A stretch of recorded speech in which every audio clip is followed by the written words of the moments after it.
વાળાની એક જૂની છે સોલર પેનલ જે મારા ત્યાં લાગેલી છે, આપણે એની જોઈ રહ્યા છે. એનો મોડ્યુલ નંબર છે ASP7 300 to 330 volt watt peak polycrystalline મટીરિયલની છે. તો એની જે ડેટા શીટ છે એના અંદર નંબર કેવી રીતે ખબર પડે? તો આ એની ડેટા શીટ છે જેના ઉપર શું લખ્યું છે 5BB. આ બીબીનો મતલબ શું છે? બસ બાર. 5 બસ બાર છે એના. મલ્ટી ક્રિસ્ટલાઇનનો મતલબ શું થાય? પોલીક્રિસ્ટલાઇન મટીરિયલ છે. એવું છે? પોલીક્રિસ્ટલાઇન મટીરિયલ છે. ઓકે. એના વોલ્ટેજની લિમિટેશન કેપેસિટી કેટલી છે? 1000 વોલ્ટ. એટલે મેક્સિમમ 1000 વોલ્ટ સુધીની સ્ટ્રિંગ બનાવી શકાય. ઓકે. આપણી જે મોડ્યુલ છે શું છે? એનું નામ છે ASP7 AAA. એટલે ટ્રિપલ એનો મતલબ થાય 300 અથવા તો 300 થી લઈને 330 સુધીની વોટ પીક વેલ્યુમાં જાય. આની અંદર ટોટલ નંબર ઓફ સેલ્સ કેટલા છે? 72 સેલ્સ. Number of cells. જ્યારે તમને આવું પૂછવામાં આવે કે ભાઈ મોડ્યુલના જ્યારે તમે સોફ્ટવેરમાં ડેટા શીટના પેરામીટર નાખવાના હોય તો તમને પૂછે કે ભાઈ આ મોડ્યુલમાં તમારા ટોટલ નંબર ઓફ સેલ્સ કેટલા છે, ત્યારે તમને ડેટા શીટમાંથી આ વેલ્યુની જરૂર પડે. જે મેં તમને કીધું ને કે અત્યારે નવી ટેકનોલોજી ચાલશે હાફ કટ. એટલે કે ટોટલ નંબર ઓફ સેલ્સ કેટલા હતા? 72 સેલ આખા જે હતી ને આને એક વેફર કહેવાય. આને વચ્ચેથી શું કરી દીધા? કટ. Half cut. એટલે આ બાજુ જે 72, આ બાજુ બીજા 72. ટોટલ નંબર ઓફ સેલ્સ કેટલા થઈ ગયા? 144. પણ આમાં આ પોઝિટિવ 72 અને આ નેગેટિવ. ટોટલ આવે 144. મેં તમને જે કીધું ને કે 4 આમ હોય તો બીજા 4 આમ ઊંધા હોય તો એક સરખી પોલારિટી ક્રિએટ થાય, બાકી થાય નહીં. જે આ મોડ્યુલમાં તમને કહે છે આગળ કે ભાઈ આની અંદરમાં એફિશિયન્સી તમને સારી મળી શકશે, એનું પરફોર્મન્સ સારું છે, ઓછામાં ઓછી લાઇટ 200 વોટ પર મીટર સ્ક્વેર. આટલા નાના રેડિયેશન પર બી એ પાવર પ્રોડ્યુસ કરવાનું ચાલુ કરશે. એટલે એનો મતલબ શું છે ખબર છે? કે સવારમાં વહેલી સવારથી મોડી રાત સુધી બી આ વર્ક કરી શકશે. કેમ કે જેમ જેમ સૂરજ ઉગતો જાય એમ એમ ઇન્ટેન્સિટી વધતી જાય અને પછી મેક્સિમમ પર પહોંચે ને પછી પાછી ઘટતી જાય, આથમતો જાય ત્યારે. તો આ વધારે લાંબો સમય કે 200 વોટ પર મીટર સ્ક્વેર પર બી જનરેશન કરે છે. મતલબ આનો વર્કિંગ ટાઈમ વધારે છે, મોર. એટલે કે વધારે પાવર પ્રોડ્યુસ કરી શકે છે. નોર્મલી જે પેનલો બધા બનાવતા હતા એ 3 બસ બાર અથવા તો 4 બસ બાર વાળી છે. આપણે કેટલા પર બનાવ્યા છે? 5 બસ બારથી. એટલે કે આપણે શું કર્યા? સેલને ઓર નાના કરીએ, એટલે કે એને તૂટવાની સંભાવના ઓછી કરી અને મજબૂતી વધારી દીધી એવું. એટલે કે ભાઈ માઇક્રો ક્રેક્સ જે થતું તો એની સામે બી એ સારું પરફોર્મન્સ આપી શકે છે. આ જે દેખાય છે ને આ એનો ગ્રાફ છે. 200 વોટ પર મીટર સ્ક્વેરના વોલ્ટેજ, 400 વોટ, 600, 800, 1000 આ બધા ઇરેડિયેશનના લેવલ છે. શું છે? ઇરેડિયેશન. કે આ એનર્જી જે વધતી જાય, જે આપણે પેલી એક એક્સરસાઇઝ જે સિમ્યુલેશનમાં જોયું હતું ને કે 100 વોટ પર મીટર સ્ક્વેર લ્યુમેન્સ એટલે કે પેલી ઇન્ટેન્સિટીથી ગણતરી કરતા હતા. પછી 100 થી 200, 300, 400, 500, 600, 700, 800, 900 અને 1000. આ 1000 જે છે ને આ એની આઈડિયલ વેલ્યુ છે. શું છે? આઈડિયલ. આટલી જોઈએ. સ્ટાન્ડર્ડ ઓપરેટિંગ કન્ડિશન STC હોય ને, standard temperature operating condition STC, એની અંદરમાં એનું તાપમાન જે હોય એના માટે જે રેડિયેશનની તીવ્રતા જે છે ઇરેડિયેશન એ કેટલું હોવું જોઈએ?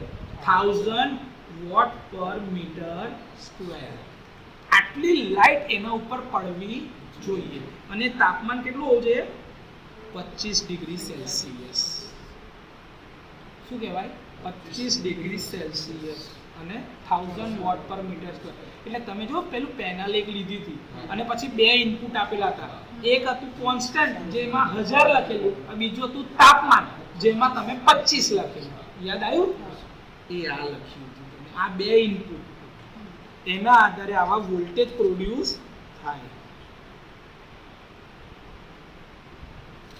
તમે જ્યારે ડેટા શીટ ઓપન કરો ને તો ડેટા શીટમાં તમને બે પેરામીટર દેખાય, સ્ટાન્ડર્ડ ટેમ્પરેચર કન્ડિશન અને નોમિનલ ટેમ્પરેચર કન્ડિશન. આને કહેવાય સ્ટાન્ડર્ડ ઓપરેટિંગ ટેમ્પરેચર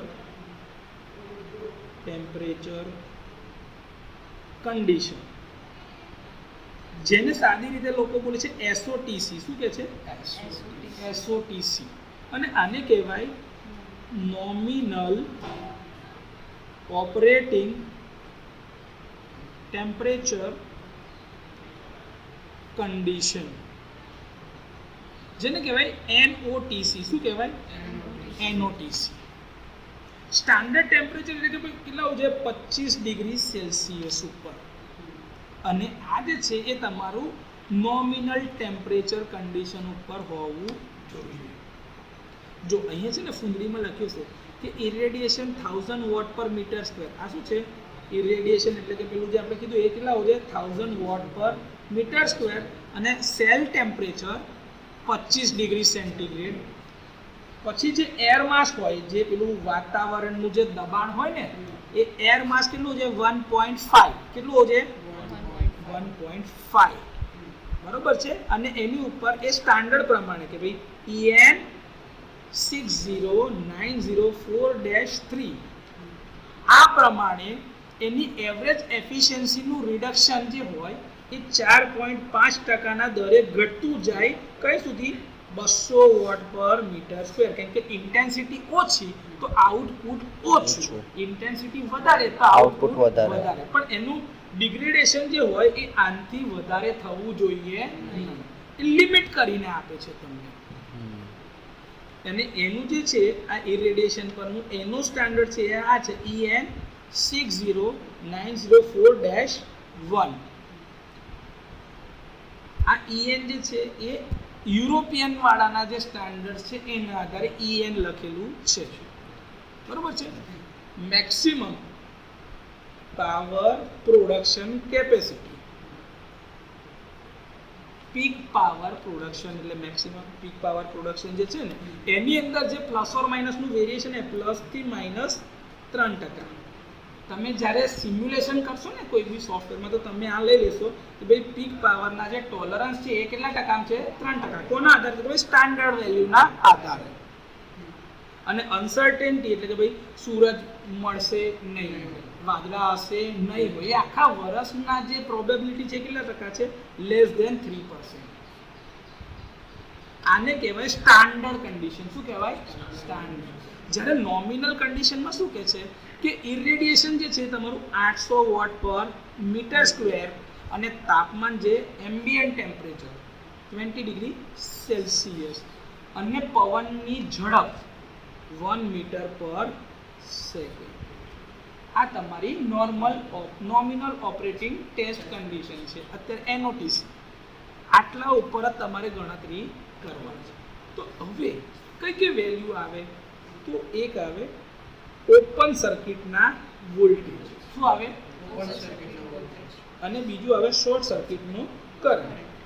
ઓપન થાય એટલે કે રેઝિસ્ટન્સ મેક્સિમમ, ત્યારે કરંટ શું થઈ જાય? 0. શું થઈ જાય? 0. તો એ ટાઈમે જે વોલ્ટેજ મળે કેટલા મળે? મેક્સિમમ. એનાથી વધારે વોલ્ટેજ મળવાના જ નથી. હવે એ જગ્યા પર તમે શોર્ટ કરી દીધું તો વોલ્ટેજ શું થઈ ગયા? 0. તો તે ટાઈમે મેક્સિમમ કરંટ જશે શોર્ટ સર્કિટ. એનાથી વધારે કરંટ ક્યારેય જવાનો નથી. એટલે એના મેક્સિમમ વેલ્યુ છે વોલ્ટેજની અને કરંટની. ઓપન સર્કિટમાં વોલ્ટેજ વધારે, શોર્ટ સર્કિટમાં કરંટ વધારે. તો નોર્મલ ઓપરેટિંગ કન્ડિશનમાં વોલ્ટેજ અને કરંટ આ બેની વચમાં જ હશે. તો એ હશે VMPP. શું હશે? VMPP. મેક્સિમમ પીક પાવરના વોલ્ટેજ. શું? Maximum peak power voltage. અથવા તો મેક્સિમમ પાવર પ્રોડક્શન થાય છે ત્યારના વોલ્ટેજ. MPP નો મતલબ થાય મેક્સિમમ પાવર પ્રોડક્શન. એ ટાઈમના વોલ્ટેજ અને એ ટાઈમનો કરંટ. આ MPP. એટલે સર હવે મને ખબર પડી કે મારે ટૂંકમાં કેટલા પેરામીટરની જરૂર પડે? 4. VOC, ISC, VMPP, IMPP. હજી એનથી ઉપર એક વસ્તુ ખરી, એફિશિયન્સી ટકામાં. એટલે પાંચમો પેરામીટર કયો લેવાનો? એફિશિયન્સી. આ 5 પેરામીટર હોય તો તમને આગળની ગણતરી ખબર પડી શકે. ધારો કે અહીંયા આગળ મારી પાસે 300 છે, 305, 310, 315, 320, 325 ને 330 સુધી. હું 330 માટે ગણતરી કરું છું. પહેલા માટે ગણતરી કરું છું 330. તો 330 માટે મારી પાસે VMPP કેટલા છે? 37.71 વોલ્ટ્સ. કરંટ કેટલો છે IMPP? 8.75 એમ્પિયર. ઓપન સર્કિટના વોલ્ટેજ કેટલા છે? 46.4 વોલ્ટ. અને કરંટ કેટલો છે? 9.24 એમ્પિયર. અને એફિશિયન્સી મોડ્યુલની કેટલી છે? 16.97%. મોડ્યુલની એફિશિયન્સી છે. જો તમને કીધું VOC વધારે છે VMPP કરતા, ISC વધારે છે IMPP કરતા, દરેકમાં આ સ્ટાન્ડર્ડ માટે છે. આ કયું છે? આના ઉપર કેલ્ક્યુલેશન થાય. આના ઉપર બધી જે ગણતરી થાય ને, કનેક્શન કેવું કરવું છે, આ છે તે છે, બધું આના ઉપર થાય. ઓપરેશન વાળું જ્યારે થાય તો ઓપરેશન વખતે તમને જે મળે છે ને એ બતાવું કે ભાઈ P મેક્સિમમ કેટલો મળે છે આઉટપુટનો. તો ભાઈ મોડ્યુલ કેટલા પર બન્યું છે? 330 પર. પણ કન્ડિશન જો આ હોય તો એનો વોલ્ટેજ પાવર કેટલો મળશે? 246.8 વોટ પીક. કે મેક્સિમમ આટલા જ વોલ્ટેજ કાઢશે. ભલે 330 માટે ડિઝાઇન થઈ છે પણ કાઢે છે કેટલું આઉટપુટ? 246.8. ઓકે. એ ટાઈમ દરમિયાનના VMPP at NOCT, nominal operating condition. તો એ ટાઈમ દરમિયાનના વોલ્ટેજ કેટલા છે? 35.41 વોલ્ટ. જો સ્ટાન્ડર્ડ પર VMPP કેટલા આવતા હતા? 37.71 અને NOCT પર 35.1. એટલે ઘટી ગયા, ઓછા થયા. એવું કરંટ બી ઓછો આવશે. IMPP એટ NOCT કેટલું મળે છે? એ કરંટ મને 6.97 એમ્પિયર. ઓકે સાહેબ, ઓપન સર્કિટના વોલ્ટેજ કેટલા મળે છે NOCT પર? એ તો કહો સાહેબ, ઓપન સર્કિટની તો કરી જોઈએ. તો એ ટાઈમેના વોલ્ટેજ કેટલા મળે છે? 42.92 વોલ્ટ. અને એ ટાઈમનો કરંટ સાહેબ કેટલો મળશે શોર્ટ સર્કિટ પર NOCT પર ગણીએ તો? 7.5 એમ્પિયર. ઓકે સર, મને એટલું તો ખબર પડી જ ગઈ કે NOCT વખતે NOCT પર જે ગણતરી થાય છે એના ઉપરથી શું નક્કી થાય? ઓપરેશન. એનું ઓપરેશન કેવું થશે. પણ ગણતરી કોના પર થાય? STC પર, સ્ટાન્ડર્ડ ઓપરેટિંગ ટેમ્પરેચર કન્ડિશન પર. પણ આઉટપુટ જે તમને મળે છે ફિલ્ડમાં એ કેના પર મળે છે? NOCT પર. NOCT ના બધા જ પેરામીટરની વેલ્યુ સ્ટાન્ડર્ડ કરતા ઓછી જ હશે, કોઈ દિવસ વધારે હોય. તો પહેલું કન્ક્લુઝન જે આજે જાણી ગયા એ કે NOCT parameters are always lower in magnitude compared to SOCT એટલે કે સ્ટાન્ડર્ડ ટેમ્પરેચર કન્ડિશન. એનાથી તો ઓછા જ હશે હંમેશા. બીજું sir, VMPP is lower than VOC. Open સર્કિટના વોલ્ટેજ કરતા મેક્સિમમ પાવર પોઈન્ટના વોલ્ટેજ ઓછા જ હશે. ત્રીજું, IMPP is lower than ISC. કે શોર્ટ સર્કિટના કરંટ કરતા મેક્સિમમ પાવર પોઈન્ટનો કરંટ ઓછો જ હશે. હવે આના આધારે તમને આગળની ગણતરી ખબર પડશે. બીજું કે સર, તાપમાન વધે તો વોલ્ટેજ કેટલો ઘટશે? કરંટ કેટલો બદલાશે, તો એના પર્સન્ટેજના કોઈ પેરામીટર હોય એ ડેટા શીટમાં આપણે જો લખ્યું છે temperature coefficient of open circuit voltage, એટલે કે બીટાની વેલ્યુ શું છે, બીટા કે એની વેલ્યુ શું બતાવે છે -0.31% પર ડિગ્રી સેલ્સિયસ, એટલે કે 1 ડિગ્રી સેલ્સિયસનો જો વધારો થાય તો વોલ્ટેજ 0.31% ઓછો થાય, એટલે તાપમાન વધે વોલ્ટેજ ઘટે.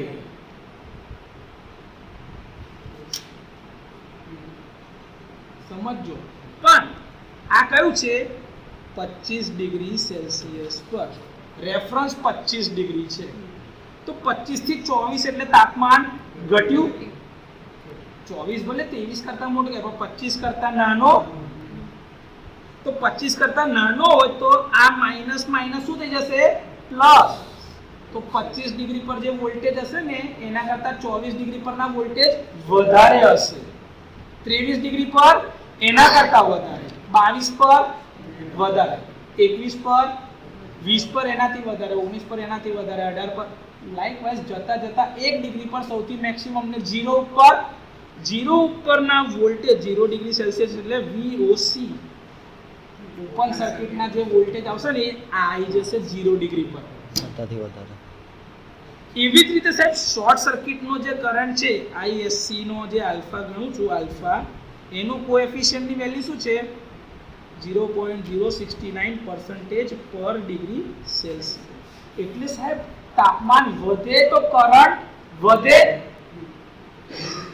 એટલે 25 ની સાપેક્ષે 26 પર કરંટ વધારે મળે, પણ ભલે કરંટ વધ્યો પણ વોલ્ટેજ તે ટાઈમે શું થશે ઓછો થશે, એટલે વોલ્ટેજ ઇન્ટુ કરંટ પાછો પાવર ઓછો થશે. તમને સાહેબ 25 પછી કરંટ તો વધી રહ્યો છે પણ બેટા વોલ્ટેજ તો ઘટી રહ્યો છે સામે, પાવર એટલે શું વોલ્ટેજ ઇન્ટુ કરંટ, એટલે આઉટપુટ શું થશે ઓછું થશે. ઓકે સર, તો 25 ની સાપેક્ષે 24 જે છે એ વધારે કહેવાશે.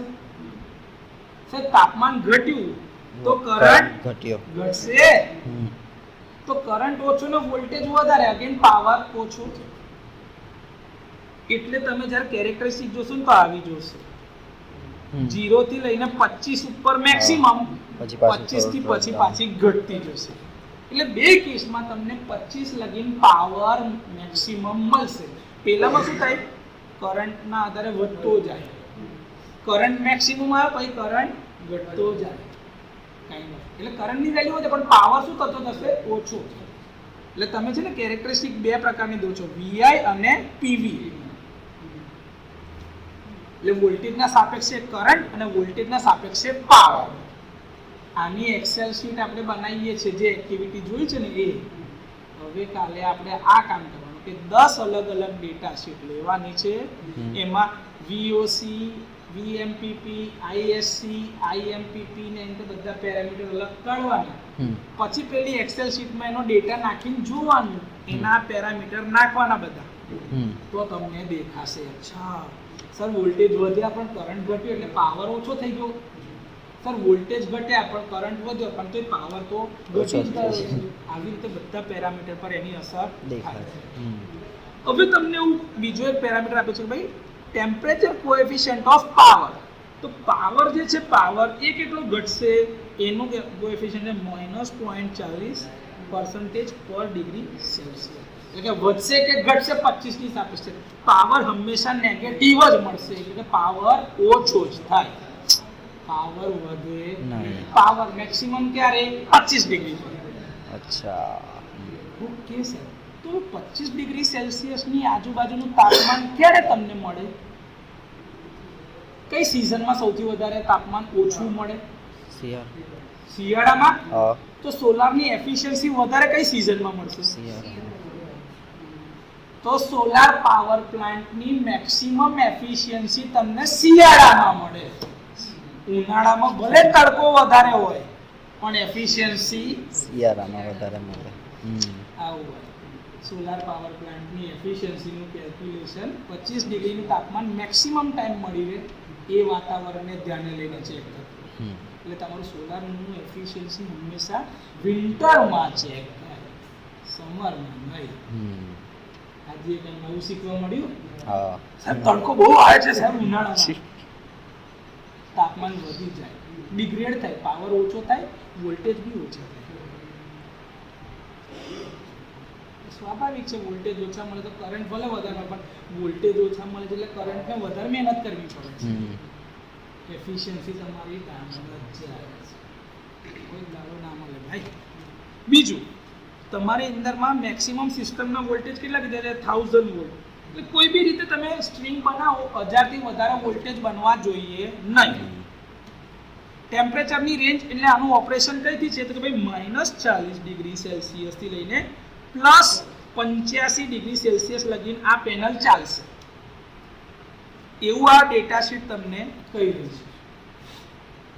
જે પેરામીટર દેખાય ને એ આ છે, મિનિમમ ટુ મેક્સિમમ. ઓકે. એ જે કન્ટેનરમાં આવે છે ને એ કન્ટેનરની અંદરમાં 40 ડિગ્રીનું તાપમાન છે, બરોબર છે. એની અંદરમાં એક કન્ટેનરમાં 660 પીસ પડે છે, 660 પીસીસ પર કન્ટેનર 660 પેનલ. એકની અંદરમાં 22 એક સ્ટેક બન્યું હોય ને આવું કન્ટેનરમાં, એમાં કેટલી પેનલ હોય? 22 પેનલ. અને આખા કન્ટેનરમાં કેટલી જાય? 660 પેનલ. તો 660 ભાગ્યા 22 કરો ને એટલે ટોટલ આવા 30 રેક ચડે. 30 રેક આવા આખા એક કન્ટેનરમાં જાય, ઉપર નીચે આજુબાજુ ગમે તેટલા ગોળા 30. હા, હવે કન્ટેનર બદલાઈ ગયા છે, કન્ટેનરની સાઈઝ બદલાઈ, એના પ્રમાણમાં મોડ્યુલની લંબાઈ પહોળાઈના આધારે આ આંકડો બદલાઈ જશે. પેકિંગ ઇન્ફોર્મેશન જે લખ્યું છે ને એ બદલાઈ જાય. આના પછી ડેટા શીટમાં બીજું એક આપેલું છે મિકેનિકલ ડેટા. શું આપેલું છે? Mechanical data. Mechanical data. Mechanical ડેટામાં શું આપ્યું છે? એની લંબાઈ, એની પહોળાઈ, એની હાઈટ, એનું વજન, એનું જંક્શન બોક્સ જે છે ને IP67 પ્લાસ્ટિક મટીરિયલમાંથી, તો એના ઉપર એ પ્રોટેક્શન ગ્રેડ IP67 માં છે. કેબલ અને કનેક્ટર છે એની લંબાઈ કેટલી? તો કે 1200 mm ના લંબાઈના કેબલ છે. MC4 અને આ જે છે કનેક્ટર્સ એ પ્લાસ્ટિક ટાઈપનું મટીરિયલ છે જે આપણે કહીએ છીએ ને એ. એપ્લિકેશન ક્લાસ છે safety class 2, application class A. એટલે એક જ ક્વોડ્રન્ટમાં ઓપરેશન છે, બધા ક્વોડ્રન્ટમાં ઓપરેશન નથી. સુપર સ્ટ્રેટ લખેલું છે, એની અંદરમાં લખેલું છે હાઈ ટ્રાન્સમિટન્ટ આર્ક ગ્લાસ, એટલે કે ભાઈ વધારે કોન્સન્ટ્રેશન લઈ શકશે, એબ્સોર્પ્શન વધારી શકે એવો ગ્લાસ મૂકેલો છે. સેલ કેટલા છે જો લખ્યું છે 72 પોલીક્રિસ્ટલાઇન સેલ, 5 બસ બાર, અને એક સેલની સાઈઝ 156.75 ગુણ્યા 156.75 સેન્ટીમીટર, સોરી મિલીમીટર, mm. એટલે આટલો નાનો સેલ 156.75 100 mm = 1 સેન્ટીમીટર, આટલું થાય 1.5675 ગુણ્યા 1.5675 સેન્ટીમીટર. 1.5 સેન્ટીમીટર. હા, 1.5 સેન્ટીમીટર બાય 1.5 સેન્ટીમીટરનો એક સેલ હોય, એવા 72 સેલ ભેગા થાય એક પેનલ. બરાબર છે. સેલ એન્કેપ્સ્યુલેશન એટલે કે એને કેવી રીતે બનાવવામાં આવે છે તો જો લખી જશે ઉપર superior dielectric strength and PID resistance EVA sheet આવી રીતે લગાડી હોય. સબસ્ટ્રેટ એટલે પાછળના ભાગ ઉપર શું છે? ટ્રાય લેયર બેક શીટ, એટલે કે ભાઈ પાછળ કોઈ પાવર પ્રોડ્યુસ થશે નહીં, સફેદ જ બેક શીટ હશે. એટલે આ કેવી રીતે કઈ મોનોફેઝ, એટલે ભાઈ એક જ બાજુ, બાયફેશિયલ નહીં, મોનોફેશિયલ, એક જ બાજુ, એટલે સૂરજનું જે બાજુથી ફેસિંગ હશે એ બાજુથી પાવર પ્રોડ્યુસ કરશે.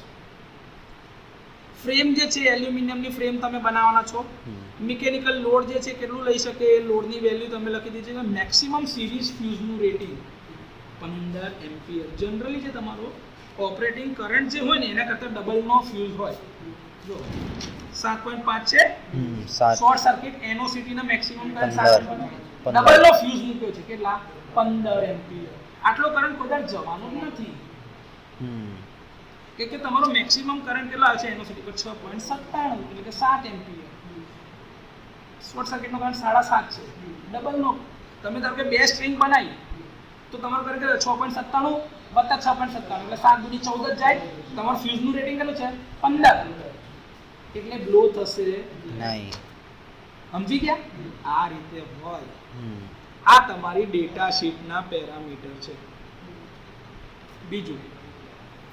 બીજા પેરામીટર કોઈ રહી જતા હોય તો એ અહીંયા છે, એની ઉપર તમે જાઓ ને એટલે તમને બતાવે કે ભાઈ પ્રોડક્ટની વોરંટી તો કે ભાઈ 12 વર્ષની વોરંટી કંપની આપે છે એને 330 માં દીધું તો 12 વર્ષની વોરંટી આપે છે પેનલ પર. બીજા એના પેરામીટર આપણે મૂકેલા જ છે. એનો ભાવ જો જોવો હોય ને તો અહીંયા આગળ તમે જોતા હોય ને તો આ ઇન્ડિયા માર્ટ ને તે બધાની ઉપર આની વેલ્યુ ખુલ્લી જ હોય. એ તમને કહી જ શકે ભાઈ કે એનો ભાવ કેટલો છે, ડાયરેક્ટ તમને એક મોડ્યુલના પૈસા કહી દે.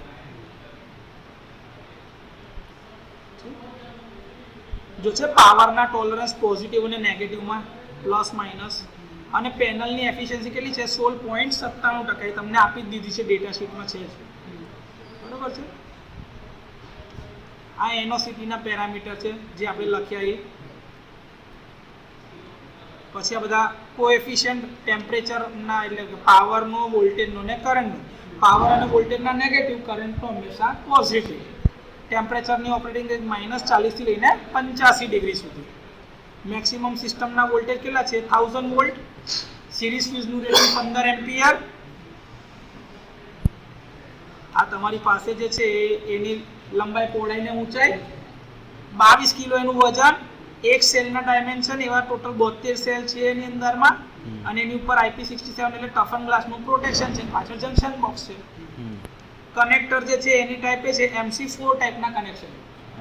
MC4 ટાઈપના કનેક્શન મૂકેલા છે. અને કેબલની લંબાઈ એટલે કેટલી હોય 1200 mm એટલે કે 12 સેન્ટીમીટર. 1 સેન્ટીમીટર બરાબર 100 ના સોરી 10 ને ના 10 120 સેન્ટીમીટર. 120 સેન્ટીમીટર એટલે 1.2 મીટર. આટલો લંબાઈનો કેબલ હોય. 1.2 મીટરનું કનેક્ટર હોય. જે વાયર જે જતો હોય ને એકથી બીજાને કનેક્ટ કરવા માટે 1.2 મીટરનું હોય. હવે 1.2 મીટરનું હોય, અડધેથી તમે માઉન્ટ કરેલું હોય, એની લંબાઈ કેટલી છે 1.960 સોરી 9.92